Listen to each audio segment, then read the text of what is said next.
Bueno, muy buenas tardes. Tenemos la segunda charla de Letras y Bits. Estamos súper contentos de tener a Travis Valder con nosotros. Y la primera pregunta que os quiero hacer, como divino público, como veis no estoy acompañado para poder hacer la traducción. He hecho muchas veces esto de traducir, hacer las preguntas y todo a la vez, pero quiero preguntaros, ¿cuántos necesitáis traducción en inglés? Hay una persona, hay dos personas, hay tres personas, bueno, es suficiente, lo voy a hacer. So, Travis, I'm going to make you the questions, then the translations to the questions to the audience, and we do it that way. Sure. Perfect. So I would like to start to, knowing where in your childhood you started to perceive game design and games as something important in your life. La pregunta es, ¿cuándo empezó Travis a percibir en su vida, quizá en su infancia, el diseño de juegos y los juegos en sí mismo como algo importante en su vida? So the question is, how are they important in my life, or how do I consider them? Yeah. And if in your childhood there is one experience with one particular game or something that you were doing that appealed to your game designer side of your persona. And in writing, or in, I want to make sure I get this right. In games. In games. I'm still not sure. I'm going to give you what you want. Do you want to know an experience in designing games that I think is important to me now, or or about an actual game? Yeah, or even something that you played during your childhood, something that matters to your future career as a game designer, in the past. So I have no future career as a game designer. I'm done. But games are still important to me. I still, I think that the Breath of the Wild and Tears of the Kingdom are two games that I think have given me an awful lot of peace, and that I will probably go back to for years, because they are games that I find calm me in a way that games never used to, and which I seem to need a lot more of these days. Maybe that's why I'm writing cozy fantasy, I don't know. Pues dos juegos que le hablan a él como persona son Tears of the Kingdom y Breath of the Wild, que le provocan una serie de sensaciones que hacía mucho tiempo que no sentía con los juegos y con la fantasía, y que probablemente sean uno de los motivos por los que ahora está escribiendo sus novelas, ¿no? Que no lo sabe precisar exactamente, pero que esa sería la idea. So tell me how did you start your career as game designer? Which people did you know, and why did you become interested in this field during several years of your career? So I was a game designer for about 25 years. I briefly made websites for a half of a year after leaving college. I'm a dropout, by the way. I wanted to make games for quite a long time. I think partially just because I enjoyed them, but also because they combine a lot of other art forms that I like. Art, sound design, writing. All of those experiences come together in game development and game design in a way that doesn't happen anywhere else. So as someone who likes to do a lot of different kinds of things, that was always very, very attractive. I was making games for myself at home for many years before I did it professionally. Pues ha sido game designer durante 25 años, que se puede decir como cuarto de siglo y todavía impresiona más, ¿no? Y lo que le ha atraído a él, lo que le atrae a él de ser game designer es que es un arte, una disciplina artística y cultural donde se combinan muchas otras, ¿no? Desde el diseño de sonido, el arte, el propio diseño de las mecánicas. Y para una persona que es curiosa sobre el arte y que le interesa hacer muchísimas cosas, pues esto es algo súper interesante, ¿no? Y durante mucho tiempo pues diseñó sus propios videojuegos y fue algo que lo fue impulsando en esta carrera. I wonder if you can remember one particular game of these first stages of your career as game designer made by yourself that stands out in the memory, not Fate, not Torchlight, but something previously. Let's see. Even something homemade, you know. Oh, they were all very homemade.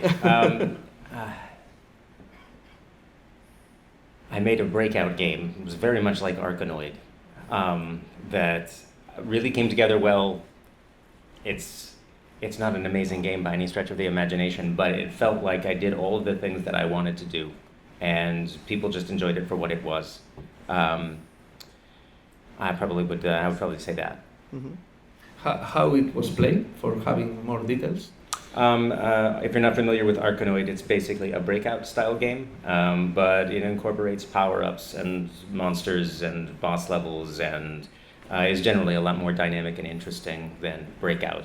And it had a great soundtrack. The sound effects were really well done and actually complemented the play. It just felt like I did what I intended to do.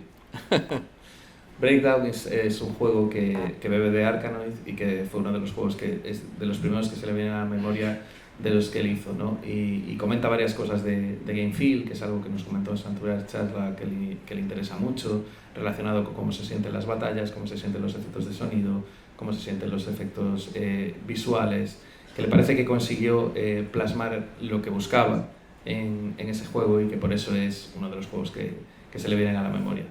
So let's talk a little bit about Fate and about the team that did Fate, and later you will do Torchlight. A little bit about the crazy schedule that you have, because I have been reading interviews that it was done in a short period of time, you didn't have a lot, and about the idea itself of making this action RPG. So I began Fate as a project that I was not supposed to do. I was supposed to be developing other games, but I started building it on the side at home.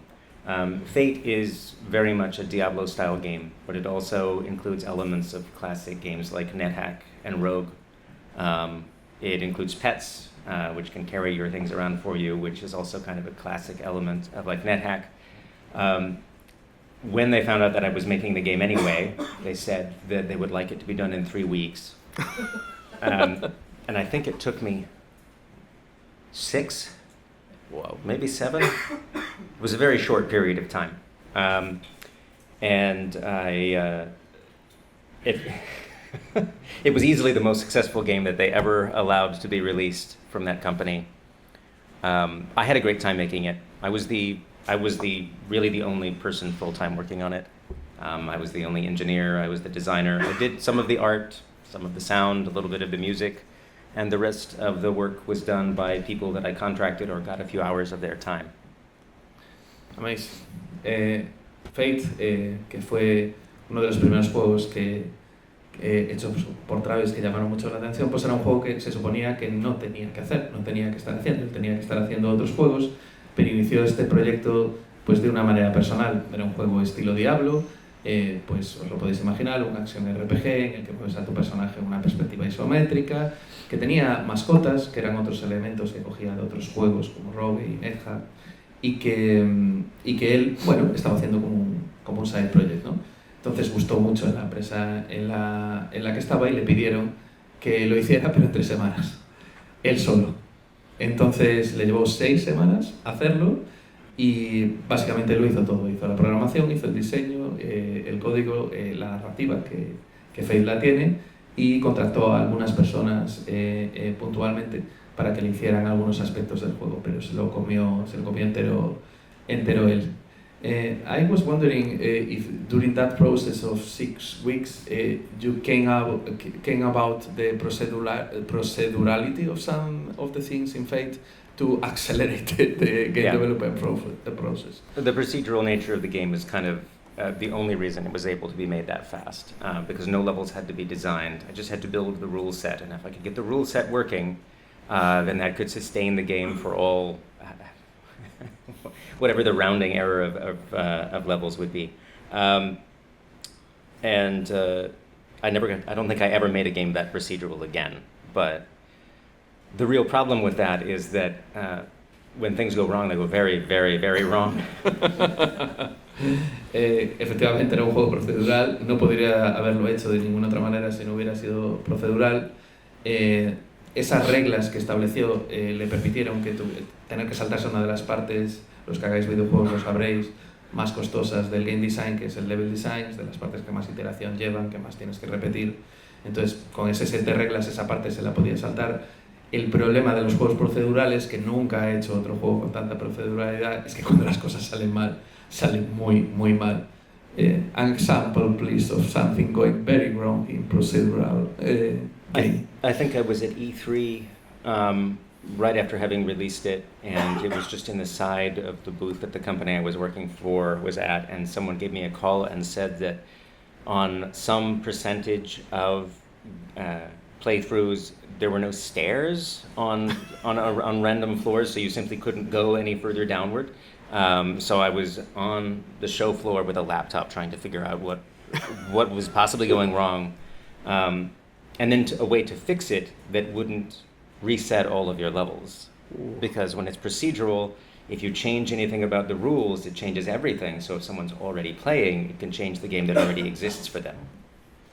That's amazing. El problema que os puede definir es cuando estaban presentando en el E3, imaginaros un pequeño booth con su logo de la compañía y este juego en una de las esquinas, pues lo llamaron por teléfono y le dijeron, mira, hay un porcentaje de jugadores, un pequeño porcentaje de jugadores que de repente cuando están explorando las mazmorras no tienen escaleras.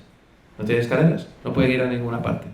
Así que se puso con el portátil en ese bug del E3 a arreglar ese bug, teniendo en cuenta una cosa muy importante. Esto tiene que ver con los datos de salvado de los juegos, ¿no?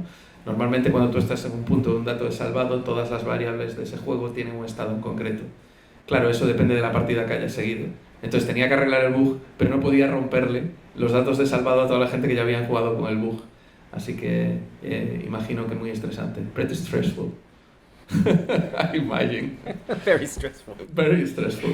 So let's jump to Torchlight, which is a much bigger, of course, a much bigger game with a different thing. I want to know everything that you can tell us about the origin, not only of the idea of continuing, evolving the Diablo gameplay, but also the people that you did want to build this thing that you lead for 2 games. So this is kind of a long and complicated story, which might be hard to translate. The genesis of Torchlight was a game called Mythos. There was a company called Flagship Studios, which was made of ex-Blizzard developers that were developing Hellgate London. And they hired me to create a very small studio, which initially consisted of me, to write a game using their network technology to prove it out before they released Hellgate. And that game was called Mythos. I don't know if you want me to keep going or if you want to do this in chunks. Maybe. Toda esta primera parte de lo que habla es de que había una compañía hecha por ex de Blizzard que querían lanzar un juego que se llama Hellgate London. Hellgate London. Entonces contrataron a Travis para probar su sistema de red y comprobar si ese juego que iban a lanzar, en el que tenían puesta toda su ambición, pues ese sistema de red iba a funcionar. Entonces Travis montó con ese equipo un primer juego que se llamaba Mythos. Eventually that game became a lot bigger and they wanted it to succeed on its own rights, so I was allowed to create a larger team. The project was going pretty well until Hellgate London shipped and did not do well, and the company needed money. So they used the IP from Mythos as collateral for a loan. Oh. Lo que ocurrió fue que el juego que estaba haciendo Travis Mythos gustó mucho. Entonces gustó tanto que los propietarios de la empresa le permitieron hacer un equipo más grande para que pudiera pues lanzar ese título no como una prueba para otro título, sino como un título en el que creían comercialmente. El problema fue que Hellgate London fue lanzado, fue un fracaso, y entonces se hizo algo que solemos ver muchas veces en muchas compañías americanas, y es usar el equipo de Mythos y lo que estaban haciendo como daño colateral para cubrir los gastos que había provocado el otro juego. So, Flagship Studios closed, and all of our work was now owned by someone else. And we had a team that was put together to make one kind of game, which was an isometric Diablo-style action role-playing game. We all still wanted to stay together, and we all still wanted to continue working. So we bought our office furniture at liquidation from the closure of Flagship Studios, moved about 5 miles, and started over. And we needed to choose something smaller and less ambitious that we thought we could make with the team that we had. and that was Torchlight.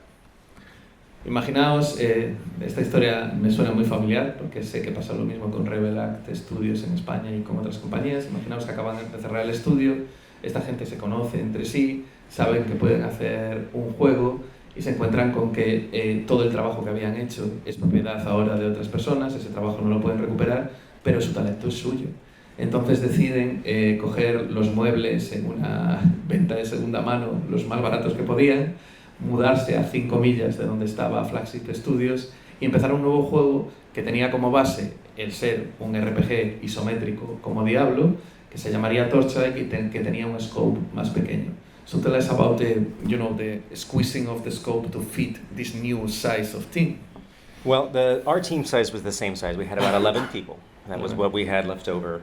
And we simultaneously developed the game and went to seek funding. So I was either programming or in pitch meetings for I don't know how many months.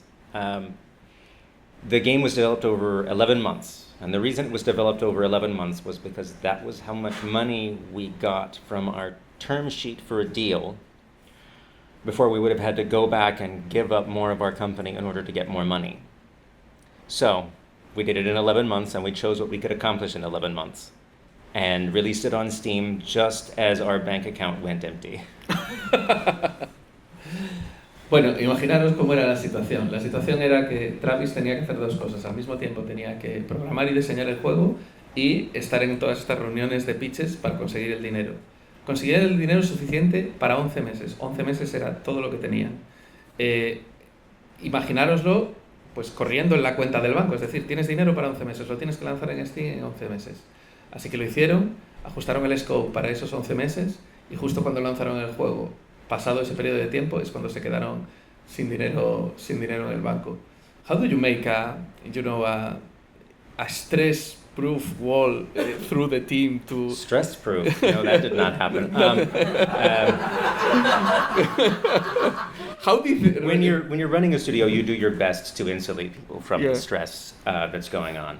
But by the same token, there's a certain amount of stress in not knowing what's going on. So finding the balance of letting people know what's happening in the studio, how much money you have, how much time you have, but also reassuring them that you're going to attempt to make this successful despite those, it's a tricky balance, and I'm not sure I ever got it right, but I tried my best. Muros contra el estrés, eso no existe. Lo que intentas cuando llevas un estudio es, bueno, aislar un poquito a la gente de todos los otros problemas que tú tienes relacionados con llevar el estudio. Pero también hay ahí un equilibrio delicado y es que se genera estrés cuando la gente no sabe lo que está pasando, ¿no? Cuando realmente no saben cuánto va a durar su salario, cuántos meses tienen por delante, pues eso genera estrés. Así que él ha intentado siempre balancear el darles información, el decirles en qué estado está, el decirles en cuánto dinero se tiene, con el hecho de que tampoco puedes tener a la gente completamente agobiada para trabajar, porque si no, acaba un momento en el que o tienen una depresión o tienen una crisis o lo que sea, ¿no? Que no está seguro de haberlo hecho de la manera más perfecta, pero que desde luego lo ha intentado. Design-wise, tell us what are the things that you think in that super stressful amount of time you did right to ship Torchlight and also be proud of the final product. I think an essential component for any game like that is gameplay feel. It's very easy to take all of the pieces of a game like that and assemble them and have the game not be any fun to play. It's very easy to make numbers go up. It's very easy to hit monsters and have them die. It's very easy to drop loot on the ground. But making those individual components feel satisfying is actually a lot of work and very challenging because it is a number of factors from, here's a simple example. If you have a character swing a sword, the tempo of the animation is incredibly important to how that feels. How much wind up, how much follow through, where's the impact point along the arc of the swing. Understanding that just having someone swing a sword is not enough to make it feel good is implicit to making that work correctly. But that's a very hard thing to communicate unless you can articulate why that is so. And that happens at every juncture all along the path. As far as how we were successful, we made a randomly generated action role-playing game when people were not making them. People had gone to handcrafted work primarily. We made it fun, we made it colorful, we made it convenient and easy to play, and we made it cheap. Pues una de las cosas más importantes cuando te enfrentas con un desarrollo tan comprimido como este es recordar que es esencial cuando haces un videojuego saber identificar el game feel. El game feel son todas esas pequeñas decisiones y features que se meten en un juego para hacer sentir cosas dentro de los momentos concretos por los que pasa el moment del juego. Por ejemplo, cuando le pegas a un enemigo, sale un número de daño, el enemigo muere, cuando recoges un loot, cuando abres el inventario. Cada una de las pequeñas interacciones que tengan en vuestro juego, con todos los verbos que se manejen en ese juego, tienen un componente de game feel. Un componente de game feel, además, que no es fácil de comunicar y que es difícil hacer entender a la gente por qué no está bien en ese momento, ¿no? Y él pone un ejemplo. El ejemplo es golpear con una espada, ¿no? Pues golpear con una espada, para que se sienta que un personaje golpea con una espada y que tú sientes ese momento, tiene un montón de detalles. Tiene un montón de detalles en cuántos frames usa el wind-up. El wind-up en una animación de ataque es todo lo que pasa antes del hit. Es decir, si yo hago así, pues todo lo que pasa antes de aquí es el wind-up. El hit es el momento en el que se produce el golpe y luego está el recovery. Pues todos esos detalles, el pulir todos esos detalles es lo que va a hacer que tu golpe se sienta bien o que sea una mierda. Y claro, eso va a marcar la diferencia entre que los jugadores se sientan bien o que se sientan como una mierda. Y eso va a pasar con cada una de las pequeñas decisiones que vais a tomar en el diseño de vuestro juego. ¿Por qué Torchlight funcionó? Pues porque fue uno de los primeros juegos que se generaban con algoritmos procedurales cuando nadie los estaba haciendo, porque era colorido. Esto es interesante, le preguntaré sobre ello también, está conectado también con el éxito de League of Legends, porque de repente una estética que rompe con el realismo funciona, porque era divertido y porque era barato. I want to go a little bit deeper in what you said about the color of the game, you know, the cartoony aspect that it has, because I think it's one of the key success also of games like League of Legends, you know, to derive from realism. It's something that many studios in the planet are scary always of doing, because it's like, no, you have to do photorealism, but you did it so well and it worked so well in Torchlight and Torchlight 2. So elaborate a little bit on that, because I think it's pretty interesting. There's a couple of key advantages to doing a very stylized and colorful art style. One, for a game like Torchlight or any sort of action role-playing game where there's many entities on screen and a lot of effects, it's just clarity, being able to tell what you're doing. If everything looks brown, it's very hard to tell when you're clicking on anything. It's hard to get a read on the action. So just in terms of clarity, it's very useful. In terms of economics, it's frankly just cheaper to make assets that way. They generally require less polygons. You're not necessarily having to use PBR materials. You can be more simplistic in your asset creation, which means it takes less time, it takes less money. All of those are very valuable if you have a dwindling bank account. And the other is just recognizability. You can make the aesthetic coherent in a way that is unique to you. Realism doesn't look much like you, it just looks like realism. Pues ha dado múltiples razones para esto, ¿no? Una es la claridad, pero la claridad entendida desde un punto de vista visual, es decir, en un juego como un Diablo, en un Action RPG, tienes un montón de cosas pasando en pantalla a la vez. Tienes un montón de efectos, de areas of effect, de ataques, de estadísticas, de loot. Hay un bombardeo constante de información. Y el utilizar un estilo artístico colorido, el cartoon, te permite jugar con una paleta de colores que no es todo un conjunto de beige, como muchas veces pasa con el realismo, en el que es más difícil distinguir lo que está pasando. Por otro lado, también es más barato. Es más barato hacer esto porque la cantidad de polígonos que te exige los assets es menor, y digamos que el pipeline para crear cada uno de esos assets es también más asequible. Con lo cual, si tienes una cuenta de banco que está encogida, pues todo esto también te ayuda, ¿no? Pero bueno, él cree que incluso sirve para distinguirse, para que ese producto se distinga. Y esto lo veréis muchas veces en Steam, ¿no? Cuando de repente sale Gris, por ejemplo, un juego español, ¿qué pasa? Que es un juego que tiene una estética de acuarela que te quedabas embobado, ¿no? Guilty Gear, Hi-Fi Rush, juegos que de repente rompen con lo que estamos acostumbrados, ¿no? pues ese aspecto de distinguirte con algo muy importante que ha dicho, que es la coherencia de ese estilo artístico que has tomado, que es muy difícil conseguirla, pues puede ser también un arma con la que cuentes para diferenciarte. So let's jump to Torchlight 2.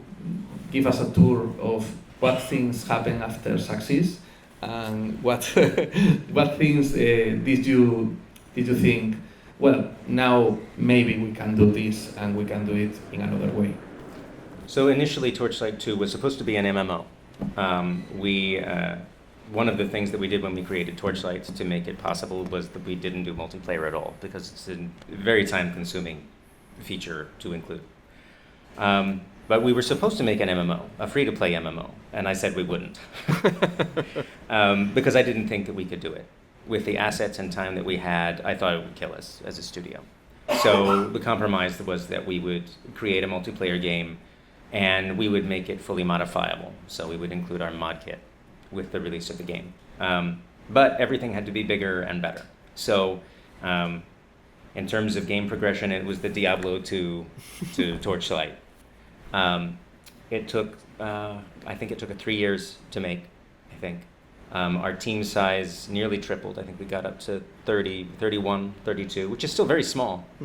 But the game was enormous. The number of assets were huge. We created tons of new technology and terrain types and items and all new classes. It was just a much larger game overall. And it was still incredibly challenging to create. I know that we should not have made an MMO because there's no possible way we would have got it done. Pues la orden, después de haber entregado Torchlight, era hacer con Torchlight 2 un MMO. Pero fue Travis el que dijo, no vamos a hacer un MMO, porque creía que era imposible para un equipo de ese tamaño. Daros cuenta de lo que nos acaba de decir, es decir, el equipo de Torchlight, 12 people maybe, the first one, and pues el primero eran 12 personas y este son 30. Pues 30 son más o menos los que estábamos en Song of Nunu cuando empezaba el desarrollo y los que hicieron Rain, y en Gris pues a lo mejor son 20 o así. Quiero decir que hacer un MMO con eso parece que suena un poco a una locura, ¿no? Entonces que tomaron otra dirección porque Travis creía que eso no era, y que uno de los aspectos fundamentales era entregar un kit de modificación a la comunidad que fuera con el juego desde que se lanzaba, para que ellos pudieran modificarlo un poquito como ellos quisieran, ¿no? Y Torchlight 2 tuvo una comunidad muy fuerte que modificó el juego, añadió sus propias features, hizo mods, etcétera, etcétera. Pero bueno, evidentemente lo que pasó con una secuela pues fue lo de Diablo a Diablo 2, es decir, que hay que hacerlo todo mejor, más grande y más bonito.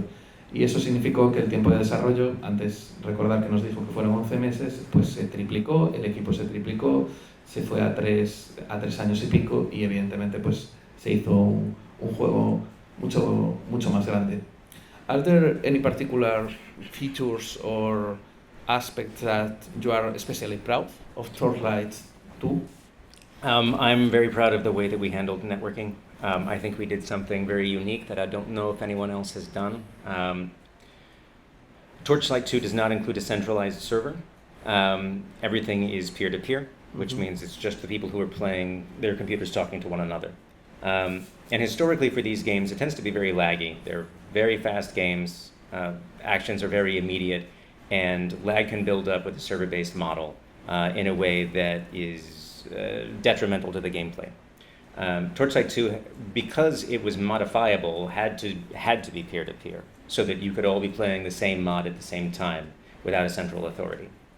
But the way I handled the synchronization of units was unique.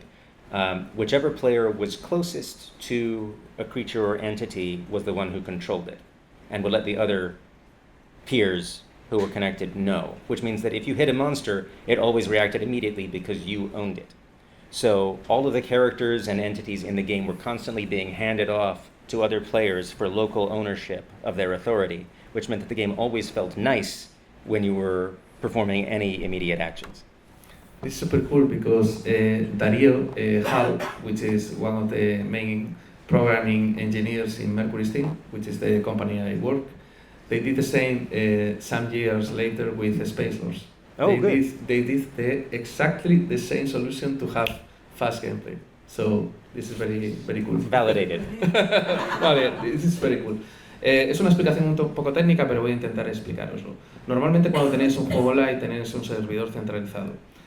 Vosotros tenéis que pensar que las operaciones que se están llevando a cabo, el código, está corriendo o bien en vuestra consola, ordenador, en cada uno de ellos están conectados a la red, o bien en un servidor centralizado que es un ordenador enorme. Cuando lo haces en un servidor centralizado empiezas a acumular lag por un montón de motivos. Entonces, el aspecto ideal es intentar hacerlo entre computadoras, pero entre computadoras puede haber mucha diferencia entre ellas. En el caso de Torchlight 2 no tenían más narices porque habían metido el sistema de modificación, de mods, y entonces iban a necesitar que los assets se compartieran entre computadoras.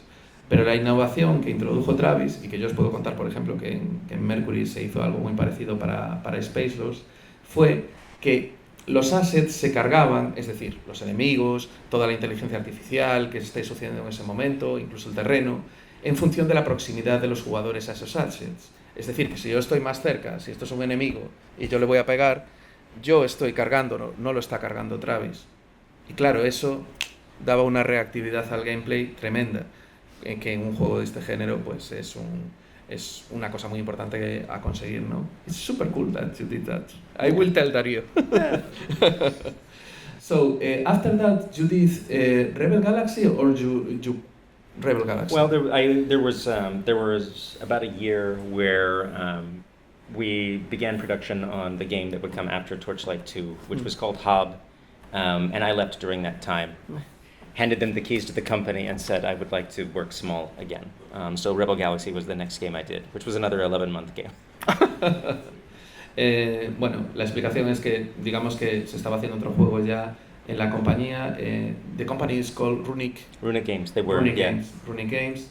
Y bueno, en ese momento Travis, I don't know if you want to explain why you decided to split or... Sure, I considered them all good friends. That was basically, we had a real kind of nice family of people, but I did not want to run a company anymore. I didn't want to organize others. I wanted to just work.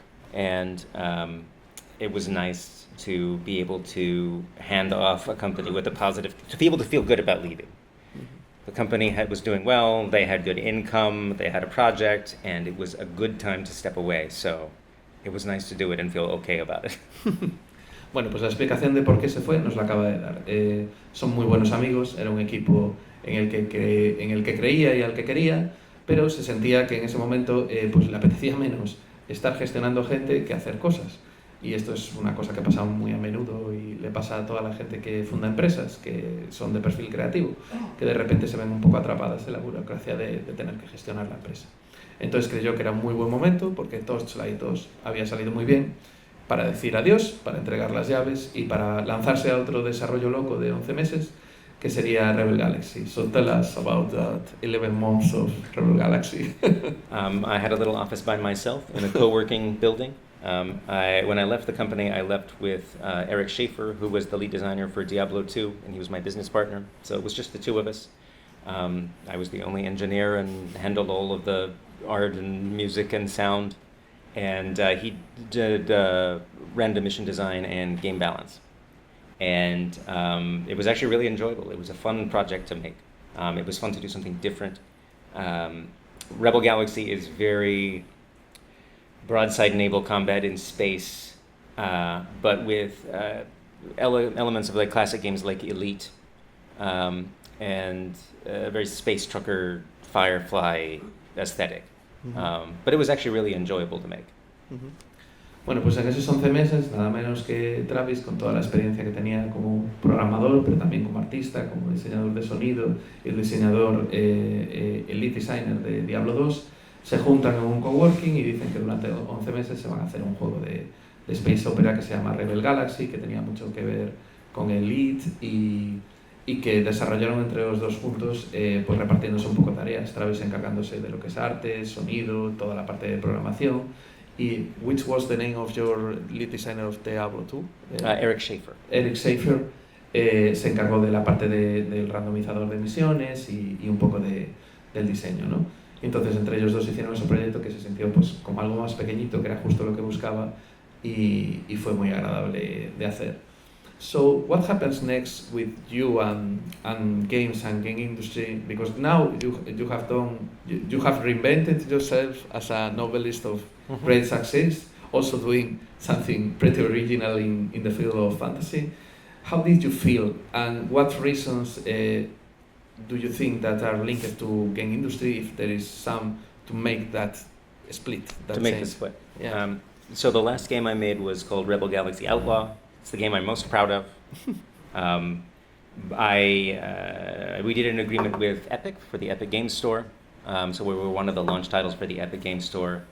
And while I enjoyed making the game, it was a rough launch because the Epic Games Store was not received well. And if gamers do not like something that you're doing, they will let you know. But as I was finishing that game, I was narrating audiobooks on the site for a hobby, and it was very relaxing, and it was the only relaxing thing that I was doing. So as the game shipped, I came to the decision that I could have more than one career in my life, and I retired to narrate audiobooks, which again is very relaxing. Also, it's impossible to overwork because you can only read so many hours a day before your voice stops. This is not true for making video games. So in my 40s, that was a nice change of pace for me. After doing that for several years, becoming an author was entirely accidental. It just seems to be a serial thing for me, I guess, to do some other job. But all of them have benefited from spending that many years making video games because the process of making a game is, I used to say it was like putting several $1 million in the middle of a table, lighting it on fire, and then praying that new money would appear after all the money burned away. Probablemente la mejor definición que he oído nunca de la industria del videojuego. Vamos a recapitular. Rebel Galaxy Outlaws fue el último juego que hizo Travis, del que más orgulloso se siente, pero fue un lanzamiento terrible. Era un juego exclusivo para Epic Store. Epic Store sigue siendo polémica hoy en día porque la gente tiene otra rutina. La gente tiene su biblioteca en Steam y entonces intentar hacerlo por fuerza bruta de dinero es difícil. Así que ese lanzamiento fue complicado, estaba muy estresado y para desestresarse pues Travis trabajaba más. Y trabajaba leyendo audiolibros. Y era una cosa que lo relajaba mucho porque además los audiolibros tienen una cosa que los juegos no tienen. Y es que puedes durar en ellos lo que te dure tu voz, como yo, que no sé si voy a llegar a la última charla del día, ¿no? Pues llegas hasta donde llega tu voz. Los videojuegos no. En los videojuegos llegas hasta donde haya que llegar y más allá. Y bueno, una cosa fue un poco llevando a la otra y de manera más o menos accidental. Él decidió quitarse completamente de la industria de los videojuegos porque era como mucho más relajante dedicarse a los audiolibros, le iba bien y podía dedicarse a eso a sus 40 y cambiar completamente de trayectoria y de carrera, y lo de autor llegó un poco como de casualidad. Pero la definición que dio maravillosa de la industria del videojuego es que dice que siempre había definido como una mesa donde uno pone millones de dólares, los quema como si fuera el Joker y luego se queda esperando a que aparezcan más. Y que más o menos eso es lo que cree que es la industria del videojuego. So last question from my side and then we open questions Q&A for the public. This is a personal question related to game industry. You will change something of how it works related to other cultural industries because you have a career, a transmedia career, and that gives you perspective of how it works book industry, how it works game industry, or do you think that with all its flaws and ups and downs, game industry does as well as he can? I want to make sure I understand the question. So you want to understand my perspective on the game industry compared to other industries? Yes, and if you see for your experience in other cultural industries, that maybe we can change some things about how it works in general, the game industry, to get better. Yeah, I mean, the game industry has been good to me in a lot of ways, and I don't regret any of the time that I have spent in it. But I think it has changed a lot over time.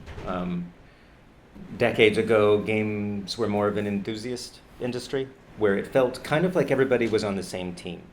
That people who were playing the games were almost as involved as the people who were making them. In days of yore, we all typed in our programs, and I still remember doing this. And so there was a feeling that everyone understood how games were made and were involved in them and appreciated that this thing existed. Over time, I think games are a commodity, they're entertainment at this point. And so I think we've lost some of that, that feeling of comradeship, which I wish would come back because it was very special, and it's sad to have kind of lost it. I think one of the biggest differences between games and every other industry, and one of the challenges, is that I think that the relationship now between developers and players is not particularly great.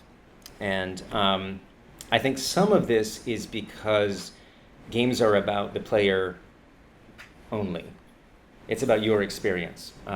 If I read a book and someone reads the book, it's an act of empathy. It's about understanding someone else. But games are mostly about understanding how you feel right now about what you're doing. And I think we lose some of that empathy, which I think is why if a game is not the game that you want, and you go and read the message boards afterward, you'll see that opinion expressed very strongly. I don't think there's any other industry where if a customer doesn't like the product, they expect that it will be changed and someone will patch it to make it different. If you read a novel and you don't like it, you just give it 1 star and you get on with your life. If you watch a movie and you don't like it, you tell your friends not to buy a ticket and you get on with it. But if you don't like a game, the relationship is very different. And I think that's a challenge, I think, for developers too. I think it makes developing games more challenging than it might otherwise be. I don't know if there's a solution to that, but it's an area that I think would be a positive place for the games industry to change. That's very beautiful. Also, it's a problem that is both sides. It's not only a development problem. It's also a player empathy problem. Bueno, pues lo que ha contado de cómo se siente en relación a su carrera viendo otras industrias, dice que la industria de los videojuegos siempre le ha devuelto muchísimo y no tiene ningún arrepentimiento de haber pasado por ella y todo lo que ha disfrutado en ella. Pero sí que comenta que en sus inicios la industria del videojuego era un reducto de entusiastas. Había muy poca distancia en el entusiasmo y en la pasión entre los que jugaban a tu juego y los que creaban ese juego, ¿no? Y que esa camaradería que había en ese momento la echa de menos porque cree que ya no existe. Y ahondando en este problema, cree que quizá el mayor problema que hay hoy en día con la industria de los videojuegos sucede por una relación, quizá no mala, pero sí muy mejorable entre los jugadores y los desarrolladores. Que la industria de los videojuegos y los videojuegos se han convertido en el único medio cultural en el que una persona se supone que puede ir a un foro no a quejarse de que no le ha gustado algo, sino a pedir que lo cambien y esperar que lo cambien. Que si tú vas a ver una película y te esperabas que el Napoleón de Ridley Scott pues no fuera una sucesión de escenas de alcoba y dices, ¿dónde está mi Waterloo? Pues tú no te levantas y dices, bueno, pues ahora que cojan otros 150 millones de dólares y que me rueden la película que yo quiero ver. Tampoco lo haces con una novela, le pones una estrella en Goodreads y sigues con tu vida. Pero en videojuegos, como sabes que hay cómo funciona la industria, se hace muchísima más presión tóxica para que hagan el videojuego el que tú quieres. Y como oigas a más gente que quiere lo mismo que tú, pues todavía haces eso. Dice que es un problema para el que no conoce la solución, que sería bueno encontrarla y que probablemente sea algo que tengamos que analizar entre toda la industria. Y lo que estábamos comentando al final es que es un problema bidireccional. No solo lo van a poder arreglar las desarrolladoras, va a tener que contribuir también la empatía del jugador. Entonces es un problema que vamos a tener que arreglar juntos, creadores y jugadores, para hacernos la vida más fácil los unos a los otros. Lo cual me parece pues digno de aplauso, la verdad. I have one thing to add. And we open And then we'll take I have one thing to add. I think one thing that would be wonderful to fix about the game industry is that the games that we make go away in a way that doesn't happen in any other creative industry. They disappear. It's very difficult to preserve them. Technology moves on, an MMO shuts down its servers, and all of the work of the people that made those games and all of the time of the people who played those games becomes very difficult to recover. Meaningless even. Yeah, and it's incredibly sad when you see like an MMO community end or a game that you loved be unable to be played on any modern platform. And finding a way to preserve the history of the creative works that we make in the games industry would be a huge, I think, service to the future.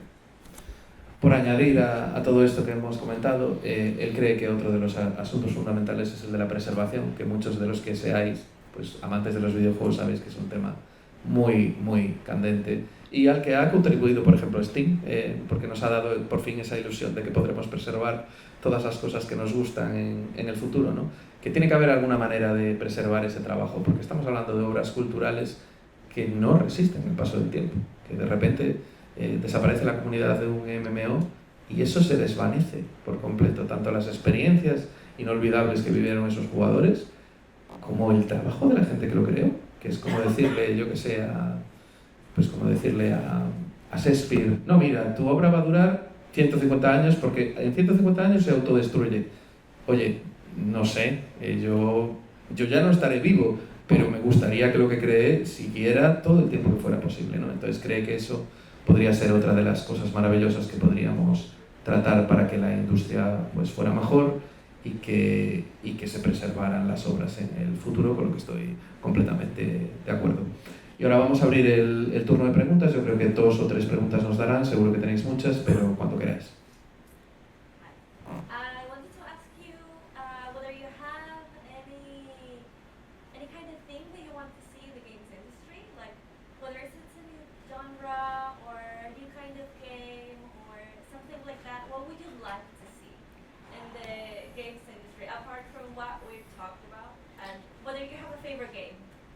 Oh, favorite game. It's gonna be Breath of the Wild. That's gonna be my favorite game. I would not have said that before it came out, but I think it was a brave game to make. It's still going to be wonderful to play years from now. Nintendo's going to make sure you're able to play it, I love it to bits. I'm just really impressed with what they did.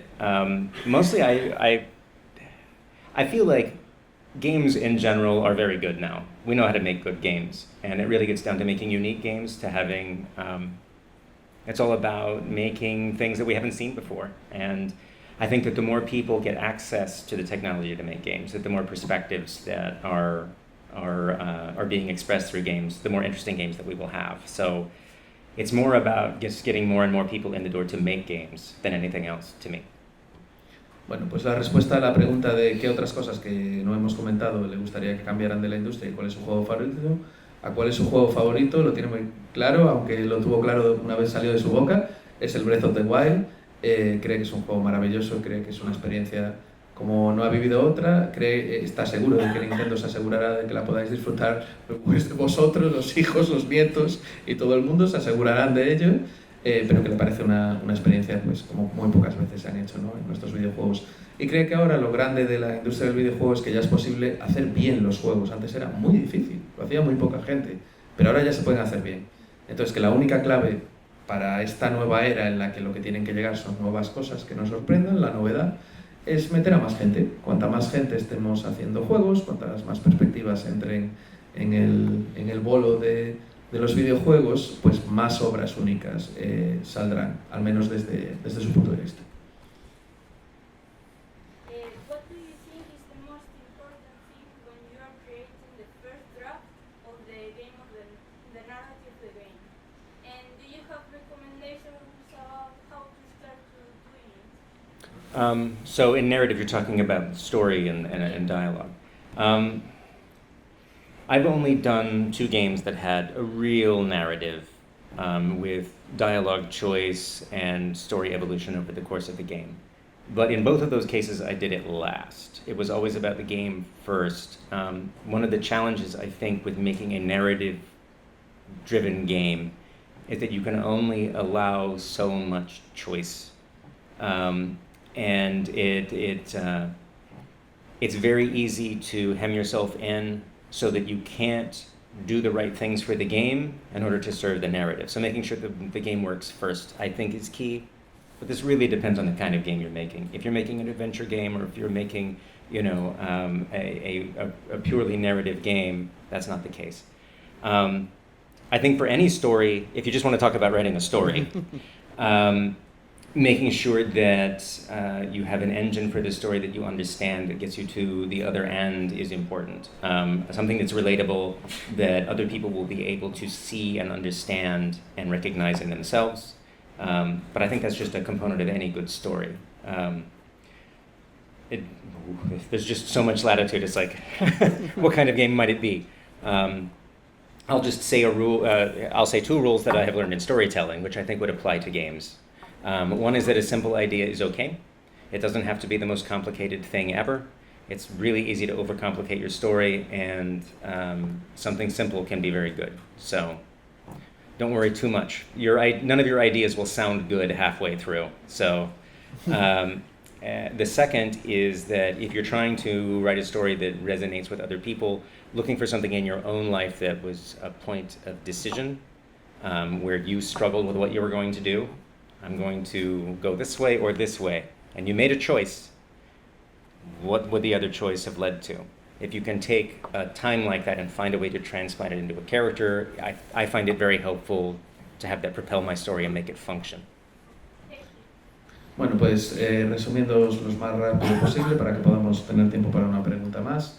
Lo que ha dicho Travis es que él solo ha hecho 2 juegos puramente narrativos en su carrera, con branching de diálogos y digamos con una historia potente, y que en su caso siempre ha sido poner el juego primero, es decir, bueno, ya llegaremos a la narrativa. Dice que evidentemente si es un juego que es narrative driven, pues esto no aplica, pero en su caso siempre ha sido, incluso los juegos que tenían mucha narrativa, poner el juego por delante, mirar cuáles son las interacciones que tiene ese juego y integrar la narrativa después, ¿no?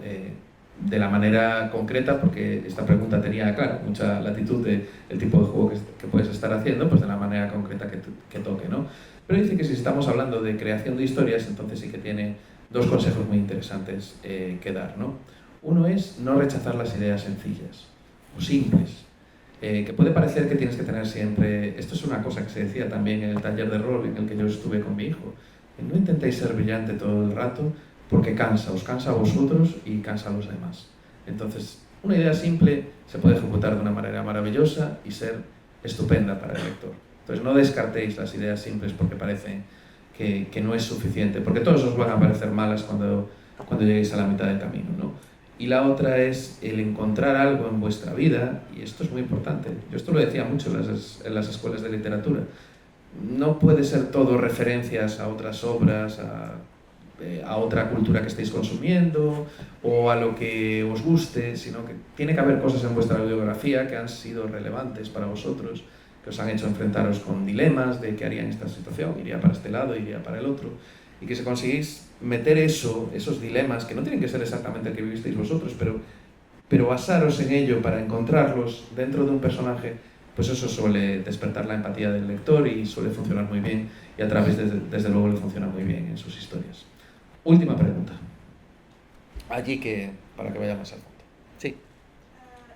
What have you learned from video games that help you write novels right now? Mostly I learned how to be creative on a timeline.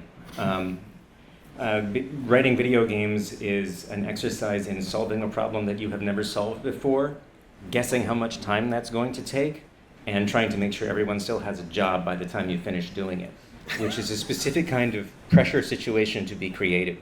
Once you have done that, if you just have to write a book and nobody else loses their job, it's so much less pressure. But you've learned the skill of being creative and trying to entertain someone else within a limited time frame.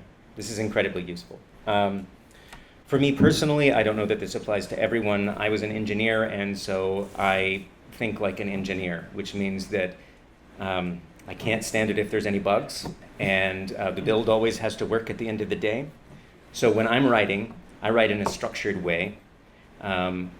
Once I have finished the book, it usually works because I outlined it, and if anything went wrong, I went and fixed it immediately.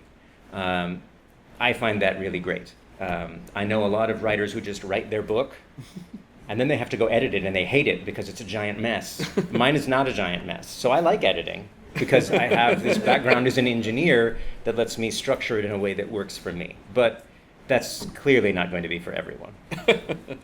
Bueno, pues él sí que tiene cosas que ha sacado de la industria de los videojuegos que le han servido para su carrera literaria. Y muy concretamente le ha servido pues su profesión como ingeniero, ¿no? Él se encargaba, imaginaros la presión a la que está sometido, sobre todo programación, porque esto pasa con programación sobre todo, y con diseño. De diseño suelen partir las tareas, luego programación se las come y luego vuelven a diseño y ese es el triángulo de la muerte donde nadie quiere estar en esos lugares porque es donde se juegan los trabajos de todo el mundo, ¿no? Entonces tú estás haciendo algo y como programador el hecho de que funcione o no lo que estás haciendo no solo es tu trabajo, sino los trabajos de todos los demás. Y esa es la presión a la que estás sometido haciendo un videojuego. Cuando estás haciendo una novela, pues solo depende del tuyo. Entonces para él fue como un gran alivio. Es decir, bueno, si me fastidio yo solo. Empáticamente me siento mucho mejor que antes, ¿no? Pero sí que dice que la estructura que tiene un ingeniero, un programador en la cabeza para llevar adelante un videojuego, para que al final del día te lo puedas jugar y no tenga bugs y la vid esté perfecta y todo el resto de la gente pueda hacer su trabajo, que es su obsesión personal, pues eso le ha servido mucho porque su novela no tiene bugs. Es decir, él se hace su novela con su planificación, su outline, es un escritor de mapa y cada vez que encuentra un problema escribiéndola, lo arregla en ese momento, no espera después. Entonces ha escuchado muchas veces a escritores que no lo hacen así y que tiran de brújula, lo cual también es muy divertido, pero de repente llegan al final y tienen un desastre enorme que tienen que editar. Y entonces dicen que no les gusta editar. Dicen, no, a mí me encanta editar, porque ya he preparado mi novela para que no explote. Entonces cuando llego al momento de editarla, pues no explota. Y yo creo que con eso podemos terminar y darle un enorme aplauso a